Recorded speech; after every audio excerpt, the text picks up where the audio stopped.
Bharatiya Janata party का समर्थन करना चाहिए, क्योंकि ये 3D देश की आत्मा को बचाने के लिए है, देश की संस्कृति को बचाने के लिए है, देश के लोकतंत्र को बचाने के लिए।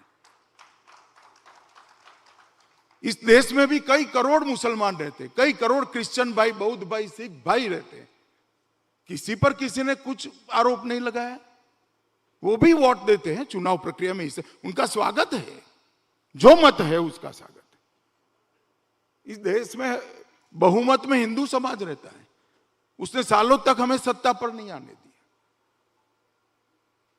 ठीक है, सत्ता पर से निकाला भी है, कई राज्यों में भी हम चुनाव हारे हैं। अटल जी के 6 साल की सरकार के बाद भी हम चुनाव हारे थे। परिणाम जो आए वो आए, परंतु मत देने का अधिकार उसी को होना चाहिए जो इस देश की नागरिक है, इस देश की संस्कृति, इस देश की भाषा और इस देश के लोकतंत्र के साथ जुड़े हुए निष्ठा रखते हैं। मित्रों, और ये मूल दायित्व तो हमारा संविधान ने दिया है। अनुच्छेद 326 में वयस्क मतदाता को ही अधिकार दिया है, 18 साल का। और जो हमारा 50 और 51 में अमेंडमेंट के साथ जन प्रतिनिधि पीपल्स रिप्रेजेंटेशन एक्ट बना, उसमें मतदाता पंजीकरण, चुनाव प्रक्रिया और उम्मीदवारों की पात्रता और मतदाता की पात्रता, ये इसका सटीक जांच करने का अधिकार हमारे चुनाव आयोग को दिया है। और ये एसआईआर पहली बार नहीं हो रही है। मैं समझ सकता हूं राहुल गांधी जी को तो मालूम न हो, मगर अभी भी कुछ वरिष्ठ कांग्रेसी नेता बचे हैं, उनको तो कहना चाहिए कि भाई आपने नाना ने भी कराया था, आपकी दादी ने भी कराया था, आपके पिता ने भी कराया था, काहे को विरोध कर रहे हो?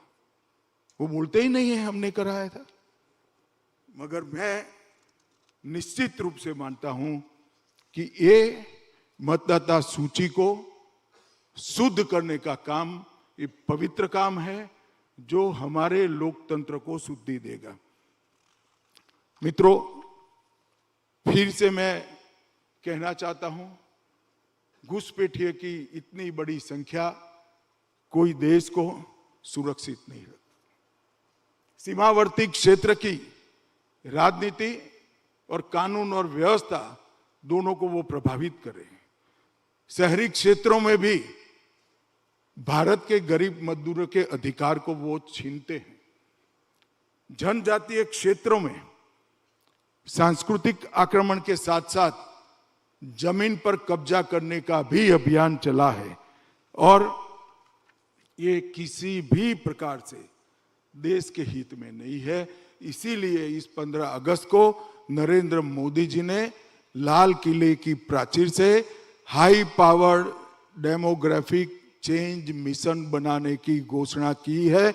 वो मिशन अनेक प्रकार के काम करेंगे। अवैध प्रवासन मतलब घुसपैठियों की जनसांख्यिकी परिवर्तनों का वैज्ञानिक मूल्यांकन भी वो डेमोग्राफिक मिशन करेगा। धार्मिक और समाज जीवन पर जो असर पड़ रहे हैं इसका भी अभ्यास करेगा। जनसांख्यिकी के बदलाव के संभवित कारणों का भी अभ्यास करेगा।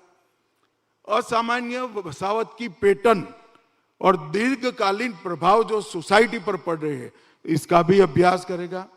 और सीमा प्रबंधन पर जो बोझ आता है इसका भी ये अध्ययन कर कर भारत सरकार को अपनी रिपोर्ट देंगे। मुझे मालूम है ये रिपोर्ट आते ही फिर से एक बार बड़ा विवाद होने वाला है, मगर विवादों और देश की सुरक्षा, विवाद और हमारे देश की संस्कृति को बचाना, विवाद और हमारे लोकतंत्र को बचाना, ये दोनों में से अगर किसी को चयन करना है तो भारतीय जनता पार्टी लोकतंत्र बचाने को, संस्कृति बचाने को चयनित करती है। और दृढ़ता के साथ जो विवाद खड़े होते हैं इसका हम जवाब देश की जनता के सामने देंगे। और मेरी देश की जनता से भी करबद्ध निवेदन है, प्रचार में आए बगैर तथ्यों की गहराई में जाइए, तथ्यों में गोता लगाकर सत्य को ढूंढ लीजिए। जब तक हम हमारे देश के नागरिकों के अधिकारों के लिए जागरूक नहीं होते हैं, विश्व में हमें कोई नहीं बचा सकता। देश के नागरिकों के अधिकार बचाने की जिम्मेदारी देश के नागरिकों की है। पड़ोस के देश से जो रिलीजियस प्रताड़ना के कारण, धार्मिक प्रताड़ना के कारण आते हैं, वो घुसपैठिए नहीं है, वो शरणार्थी है। शरणार्थियों का भारत में स्वागत है, उनको नागरिकता भी मिलेगी। अब कानून बन चुका है और घुसपैठियों के लिए डिटेक्ट, डिलीट और डिपोर्ट, ये तीन ही रास्ते बचे हैं। इतना मैं कहना चाहता हूं। फिर से एक बार जागरण को मंच देने के लिए मेरा बहुत बहुत धन्यवाद। और फिर से एक बार मैं वो पवित्र आत्मा जिनकी स्मृति में ये व्याख्यान हो रहा है, उनको श्रद्धांजलि देकर मेरी बात को समाप्त करता हूं। वंदे मातरम। जोरदार तालियों के साथ एक बार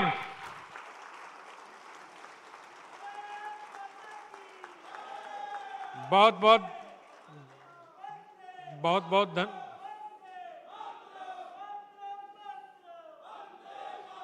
बहुत धन्यवाद आपका। बहुत बहुत धन्यवाद आदरणीय गृह मंत्री जी।